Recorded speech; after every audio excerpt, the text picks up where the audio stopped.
in foreign and not so foreign lands they served. That's the airplane that's hanging over my wings there. Served a country they loved. I look back on those years as probably some of the most rewarding years. Their symptoms developed slowly. I went to shoot, I couldn't pull the trigger. So I'm like, there's something going on. Methodically. He would just fall out of the blue. A mystery until it wasn't. I squatted down and I couldn't get up, and I just collapsed. I've come to grips with it. It's not easy.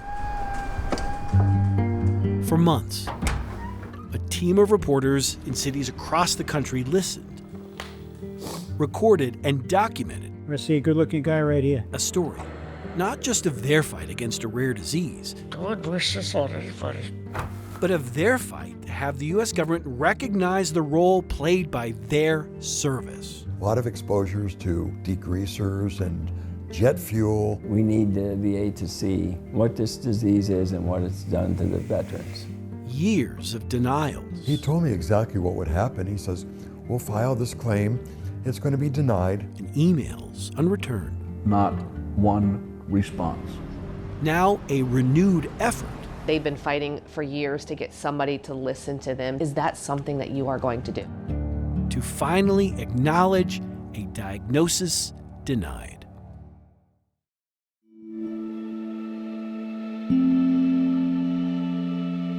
That's Taraja. Keely Ramses will probably never watch this story, even though she agreed to sit down for an interview. We warned her there would be images like this. And this. This is a big hole in our family. This is Lula. She prefers to remember her son and grandchildren Esme, this way. Ayoka, and Kisasi. There was a total of 6 people in the car. Was it October? October 31st. They were coming home from trick-or-treating. Coming home when her son, movie stuntman Taraja Ramses, turned onto I-20 and slammed into a broken-down semi-truck. Taraja and 3 of his children were killed. Sure, he probably tried swerving. That's why the biggest impact was on his side. While several factors contributed to the crash, part of Taraja's vehicle ended up underneath the semi-truck, otherwise known as an underride accident. Had you ever heard the term underride before? I didn't until you told me.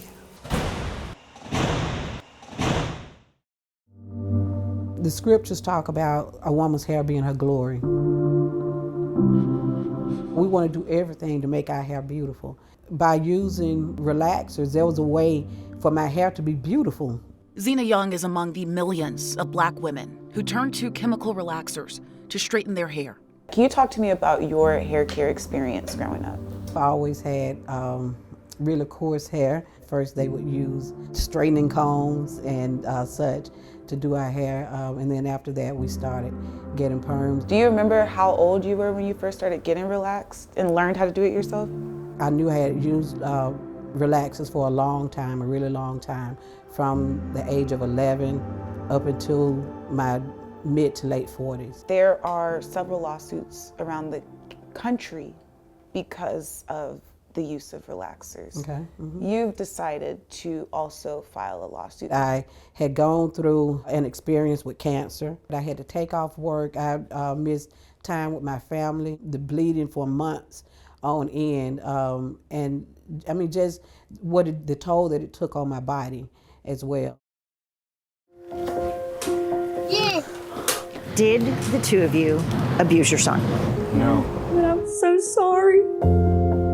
What do you do when there are no witnesses? When the child injured is a baby, an infant who can't tell us what happened? We're barely making it. We did nothing to hide anything. There's no winning for these parents. You're about to hear from 10 Georgia families who took their children to the hospital for help with unexplained medical injuries. They left without them, accused of abuse. We asked for second opinions. They come back with that test isn't needed. I no longer thought that I was worthy of my children. It makes sense that child welfare got involved, but it is what happens next that is raising concerns. and has Georgia families begging lawmakers to get involved. You been drinking tonight? Yes. Every 39 minutes, Blah, blah, blah, blah, blah, blah, blah, blah. someone in the U.S. Kind of smell the alcohol a little bit. dies in a drunk driving crash. You think he crashed? But what happens when those sworn to serve and protect I'm a police officer too. I got friends that work with you all. are themselves the danger behind the wheel? He's drunk. That sucks for him.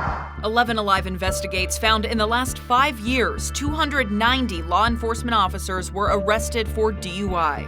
Okay, well, spin around for me. You're under arrest for DUI this time. Of those, about 30 eventually had their law enforcement certifications revoked. I'm just going to let you know I The other 260 I'm in the academy. were allowed to remain in law enforcement. I work for DeKalb. I work in law enforcement too. Every folder full of police reports. Every report, a person raped or sexually assaulted. Every case cleared without any arrests. It's likely you've never heard of exceptional clearance. No, what is that? Neither had Robin Smith Bright, even though it is why her daughter's rape investigation is closed. One thing that Tara told me to suck his okay. And I got scared, so I did it. Did you think that there was a possibility that you actually did it? I have no idea. You know, it could be a possibility. It could, but I'm not so sure. It's supposed to mean police couldn't arrest the suspect for reasons beyond their control, even though they have the evidence they need. Every agency must check these boxes first, and then at least one of these boxes in order to use it. Miss one checkmark, it doesn't qualify. But that's not how Evans County Sheriff's Office used it. But there are no exceptional reasons why they can't arrest this person. Right. Hasn't died. Nope. He hasn't fled the country. Nope. He's not in custody for another crime. Nope. They could go arrest him tomorrow. Yes.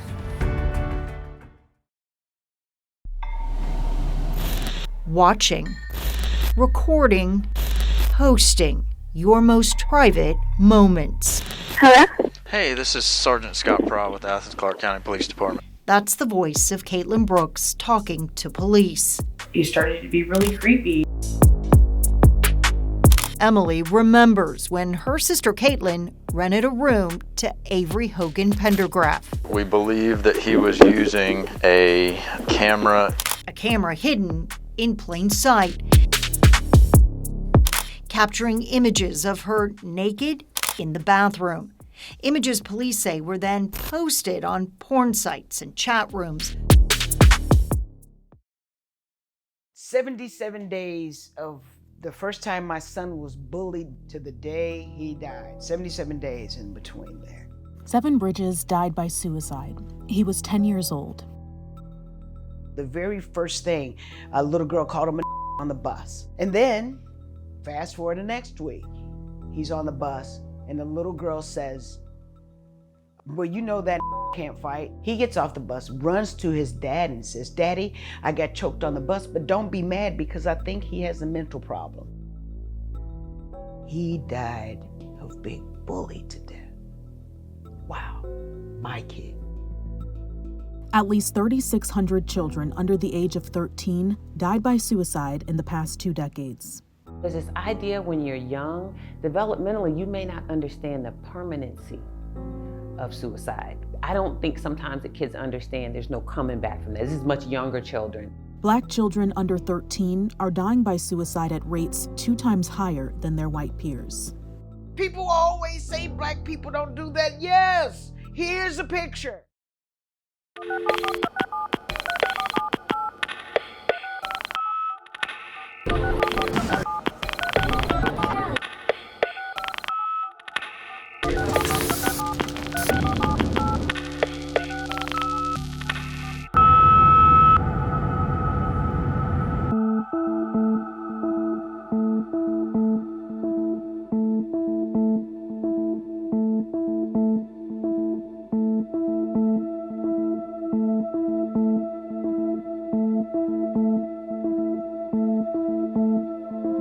Good afternoon. This is Melody with the Solar Research Group. It's Robert here with Solar Research Group. Hello, this is Joy with Solar Research Group on a recorded line.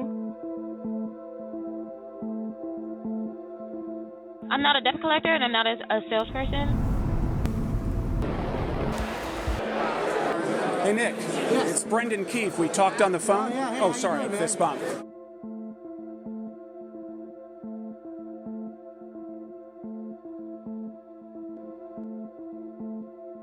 Tell me what happened with the government. What did they do? You know, unfortunately, my counsel's advised me talking about this. You have nothing to say to the millions of people that were called off the do not call list? Well, I mean, is that true? The people were on the do not call list, however, it was all permission-based marketing, opted-in marketing. So no one was called without their permission? Correct.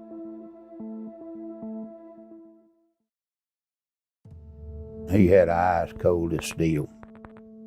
It's like he was looking right through you.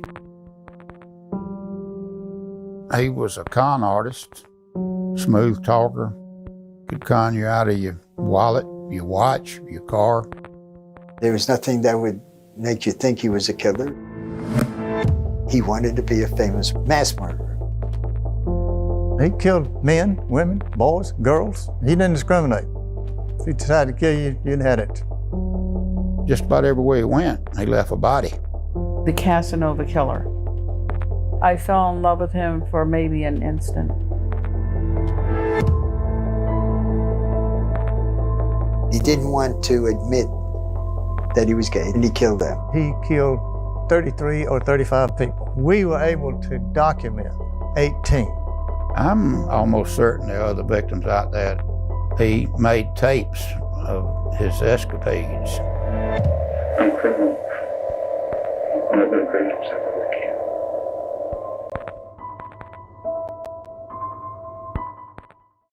When we found out that we were welcoming another boy, we were just, ecstatic. Ciara was exceptionally healthy. Every single prenatal visit that we went to, she got great reports. The baby was healthy. Hi, Daddy. Hey, Langston. Hi. 5 minutes.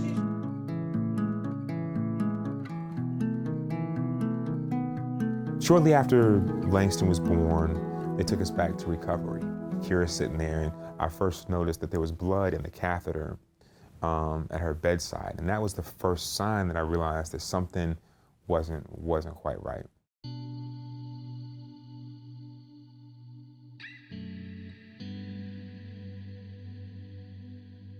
The doctor's walking next to the bed, and he says to me, "I'm going to fix it, and she'll be back in 15 minutes. She'll be back in 15 minutes. And that was the last time I saw Ciara alive.